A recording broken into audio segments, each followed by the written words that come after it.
a sense of community when you're free. Rolling through the mountains, rolling through the valley, rolling through paradise with me. Hello and welcome to Small Talk, everyone. My guest today is a multi-talented, award-winning, multi-talented, award-winning singer-songwriter from Cleveland, Tennessee. Ladies and gentlemen, Gary Matheny. Welcome to the show, Gary. Hey, thank you so much for having me on today. It's a pleasure, for sure. I love your accent.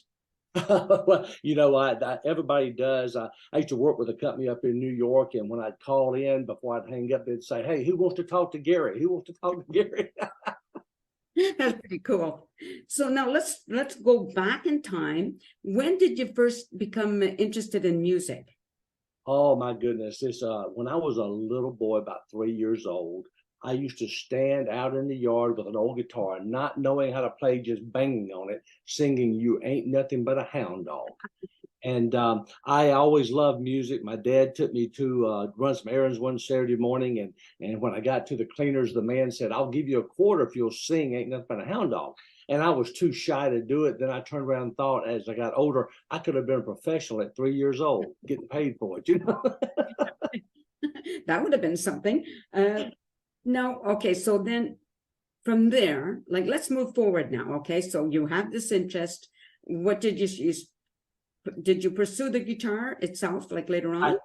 I did. When I turned 12 or 13 years old, my family moved to another area of middle Georgia, and I met up with a young boy named Tommy Dean. And Tommy and I became best friends, and he played in a little rock band. And I told him, I said, "Man, I want to learn how to play guitar." So he taught me some chords. And we would get down in my parents' basement with microphones, amplifiers, and we'd play Beatles and Rolling Stones, and we drove them crazy. And then occasionally when they would play out and I would go with him, they would allow me to sing with them on stage a few songs. And so then I got a little rock group myself and started playing and enjoyed it. But as I got older and started dating, those little gigs at $35 a night every once in a while didn't pay for burgers, gas, and movies. So I had to lay it down and get a job. So that's what I did. Okay. So what kind of job did you have? What? Oh, I sold shoes for a long time as a teenager and loved it. It was great. As a matter of fact, at 19, my brother and I opened up 2 shoe stores ourselves. Cool. And so, and so we enjoyed being independently on our own. Very nice, yeah. But that music thing that's in there, right? You have to pursue that. It didn't go away. I would sing in the shower, in the car. I'd get my stereo out in the bedroom, and I would imagine I was on stage singing all of these different songs, and it never went away. I joke and tell my wife all the time that if it had not been for her and dating, I would have been a rock star. Now, what style of music do you perform? You know, I've made the statement several times. I don't want to be pigeonholed into one genre. I actually write several genres. I've got music in Southern rock, country rock. I've got some traditional country. I've got some easy listening pop. I love ballads. I love telling stories in song. So I've just kind of crossed over a lot of different ways. Funny story on that too. I sent a song into a radio promotions in Nashville, thinking I was sending them the traditional country sound. I actually sent them the easy listening pop, and it hit #1 on the chart. So it wasn't even the one I wanted. So I thought, well, that's pretty good then. I've done well. Well, it was meant to happen, right? I was reading your bio, and one of the things which I didn't know what is yacht rock. Yacht rock, yes. What is Trop rock. Yacht rock is a genre that was created by some guys out in California. That was the late 70s, 80s music, you know, REO Speedwagon, Jimmy Buffett, some of the things that you would sit on a yacht and drink beer and wine and enjoy the easy listening music. It came about because the music had changed so much. It had gone back to the European scene with I can't think of some of the names now of the people over there that were doing a lot of the electronic type sounds. So it came back and it's just, it was a really, really cool sound. But the yacht rock is more the Jimmy Buffett, Kenny Chesney type sound. Yeah, you know, the tropical, sitting at a beach, drinking margaritas type sounds. Oh, okay, because I'd never heard that word before, you know, that term, so I wasn't familiar with it. But that made me curious, of course, right? Now you put an album out, your first album in 2020? Right, I did. That was more of an easy listening type album. It had all the songs on it were songs that I wrote, of course, Okay. and it has more of an easy listening sound to it. And really, it's got some great songs on it. As a matter of fact, one of my songs, "In and Out," was put on Facebook marketing, and it hit over 150, 160,000 views, the video worldwide. And that was really what got a lot of my basic fans overseas. Wow, that's great. Now the name of that album is Not Looking Back, right? Not Looking Back, yes, yes. And then 2 years later, 2022, you released Renaissance Man. I did. And that's the one that was recorded in Nashville, Tennessee. Some really, really great studio musicians, some names that you probably wouldn't recognize the names, but you'd recognize the groups that they played with worldwide. Mhm. They played the studio music for me. That album has just really gone crazy too. It's getting a lot of hits, and one of the good things about it is that it's not just one or two songs on it. As I release out another one and another one, I keep getting a lot of folks, "Oh, I like that one too. Oh, I like that one." So not to say that I'm such a great musician that they like everything, but a lot of times on albums, you don't get the one or two songs that people really care about. Yeah, yeah. So I've gotten 3 or 4 already on this one. Very nice. Yeah. Now, are you a solo performer? I am. As a matter of fact, with COVID hitting, I have not played out, but I am beginning to hook up with some people. And as I say, we're talking to some casinos and vineyards and things and festivals. I hooked up with a group called the Outsiders. I don't know if you're familiar with them. Yeah. Yeah. And so we are kind of working together to see if we can promote ourselves as one show. Oh, And that would be nice, one right? show, yeah. And so their music complements mine. Of course, they say mine complements theirs. So that'll work out really good. And of course, I'll have a band behind me, and I'm mostly a singer. I play guitar, but I don't really play. I don't feel well enough to play out on my own. I'd rather have the background and make it a complete song. Yeah, for sure. That's something that's really good. Now, your music has been featured in numerous digital magazines. Mm-hmm. Such as what magazine? Well, there's a digital magazine out of Germany, and I will probably mess up their name. I'm afraid to even try. They first presented my song "In and Out." No, I'm sorry. "Sing a Lullaby" in their digital magazine back in 2019 in April, and they made it Song of the Day. But I've been in Pose magazine. I have been into Right Away, which is a UK magazine. Yeah. Oh, gee, just a lot of them. Very nice. So now I want to talk about your awards, because it says you're multi award winner. What are some of those awards that you've won? Well, right now, my biggest one was in 2022. Last year, I won the Gold Songwriter of the Year with International Singer-Songwriters. There are 16,000 members worldwide. Wow. And I won gold. I have won Songwriter of the Year in several categories with NACMA, which is a North American Country Music International Association.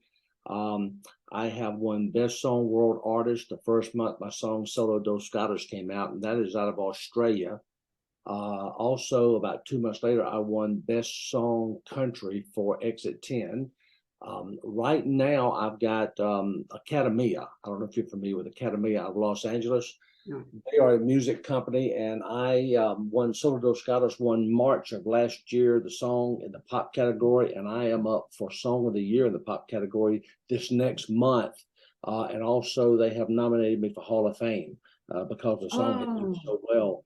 So, yeah, those are just a few of them. Of course, I've won some other categories where, it's just top 10 and things like that. But those are the biggest ones. Right. Now, what inspires you when you're writing? Like, what is it that inspires you to write that particular song, whatever it is? I see something, I hear something, I remember something, and I just start writing. I had a gentleman ask me one time, he said, "What does your wife think about you writing songs about other women?" And I said, "I don't. I just have an idea, and I write a song and I name it. But I have to hear some. I can't sit down and just say, well, today I'm going to write 3 songs. I have to have something that makes me feel like I need to write. Sometimes, Nancy, I'll write some, I'll do some chord progressions on my guitar, and I'll put some lyrics to it, and I can't go any further. So I will table it, put it in a file, and then 6 months, a year later, I might pull that out and add it to another song I've had an idea on, and I come up with a song. So it's not as easy as just sitting down writing. Yeah. I wish it was. If that was the case, I'd do it every day. But I have to have some semblance of feeling, Right. so that way I stay in it. Yeah, for sure. Yeah. Now, life of a musician is not always easy. I mean, especially if you have to book your own gigs, right, or travel from city to city. Right. What is it though that makes you want to do that? My wife tells me all the time I have to be the MC. I've got to be in charge of the party. I don't know. I've never been afraid to stand in front of people and talk. Or I was in sales for over 50 years when I really had a real job, and it didn't bother me to actually talk to people. I enjoy it. I enjoy watching people enjoy themselves. In other words, if I can bring some enjoyment by singing to them or telling them a funny story or a joke, then I do that. I tell my wife all the time, I say, you're the prettiest to me when you're laughing, because I know that you're happy at that time. So I just enjoy seeing people happy, and I enjoy entertaining people. That's a win-win, isn't it? It is. It really is, because not in today's world, so many musicians are all into themselves, and all they want to do is get out there on stage and make money. Money is great, and I do want to make money. Don't get me wrong, but it's the fulfillment of it. You're fulfilled. At the end of the time, you say, "Man, I really enjoyed this," and I think everybody else did too. Right. It's interesting because I was recently talking to another musician, and I said, when I go to a performance, and when that musician is just this, not looking up at the audience, I lose interest. Oh yeah. Because I feel you're not trying to entertain me. You're all stuck in your own head there. I paid for you to watch me get entertained, not me watch you look at something that's right.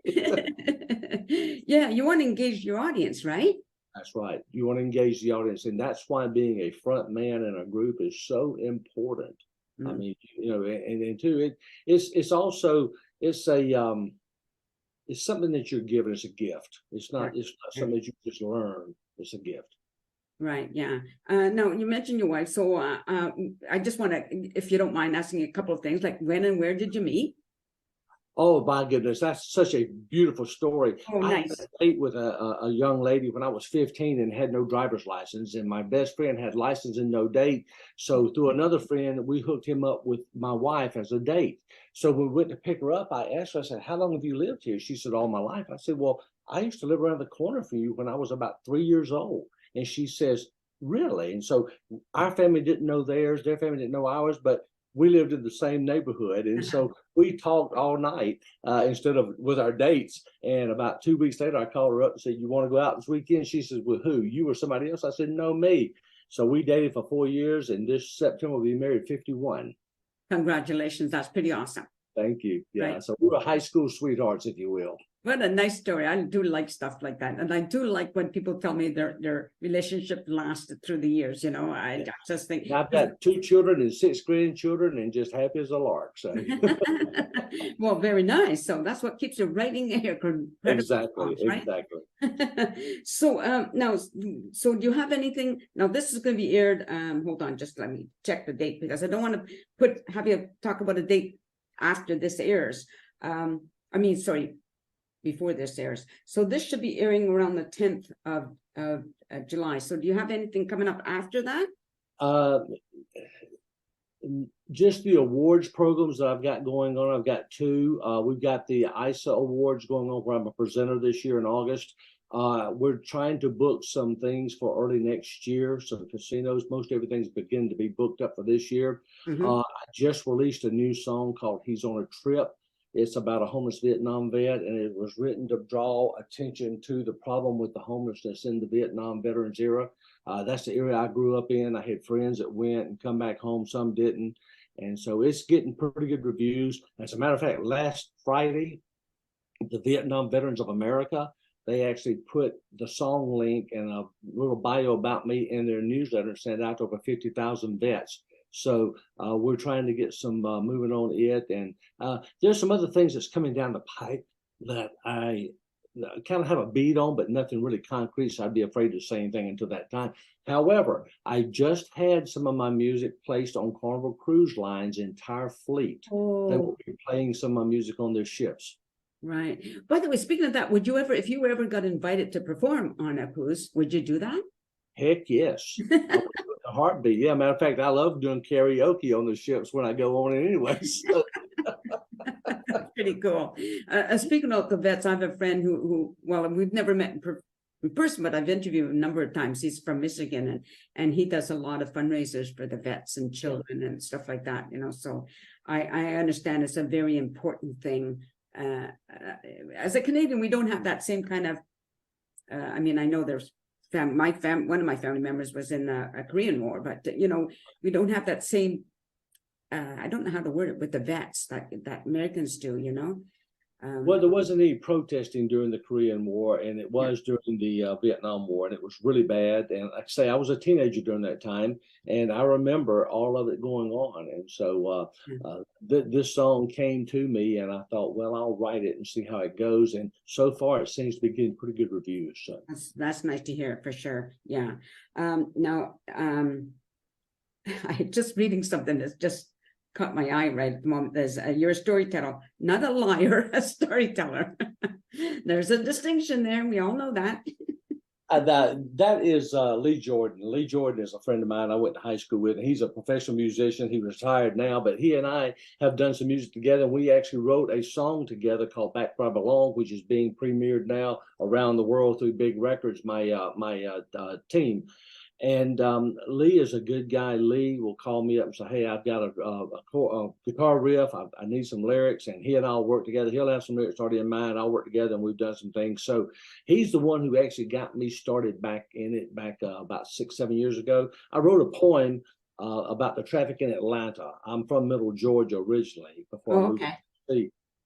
And I wrote a song about the traffic in Atlanta. It was a poem I put on Facebook just as a laugh. And got a hold to it and said, could I put music to it? So he did. And that's kind of how I started. He said, if you ever write again, I'd like to, get with you and do some more music. And so we did. So we've done several songs together. Only one or two have only been recorded, but we still do some work together. Right. So now people can get a hold of you, GaryMatheny.us. Right. And obviously you're on Facebook, I believe, right? All over. All they have to do is Google my name and they'll find me somewhere. Believe me. Yeah. Well, I want to make sure that I include that so people can find you, Yeah.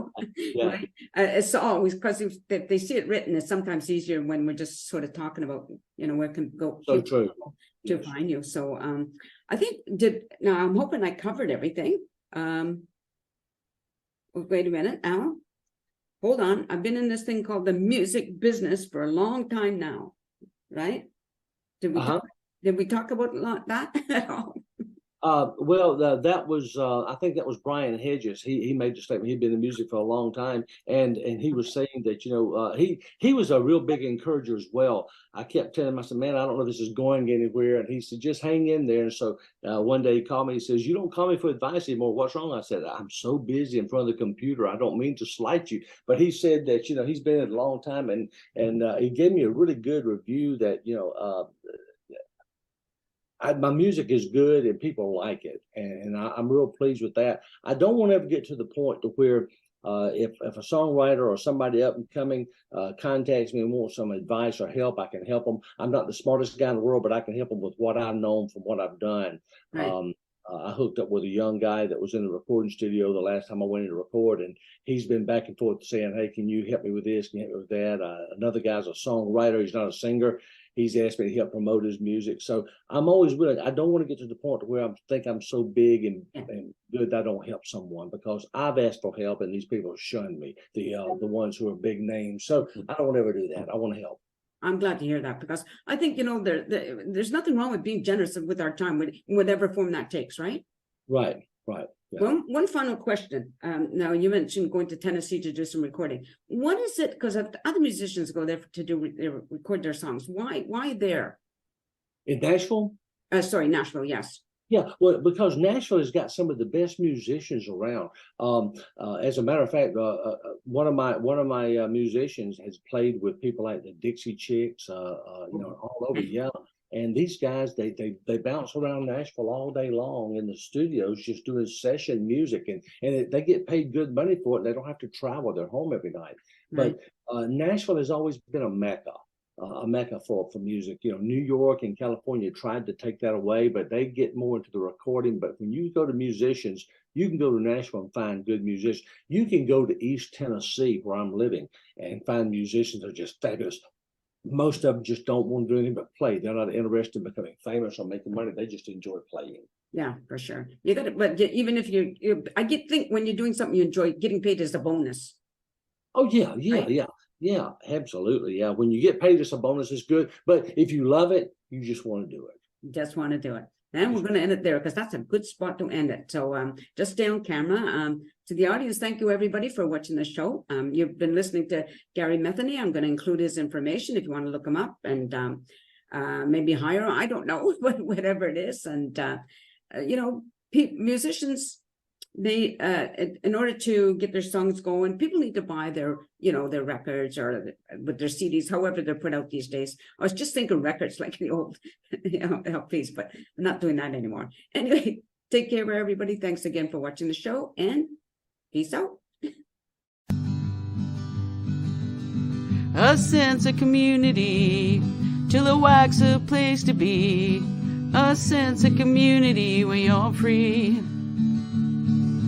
Rolling through the mountains, rolling through the valley, rolling through paradise with me.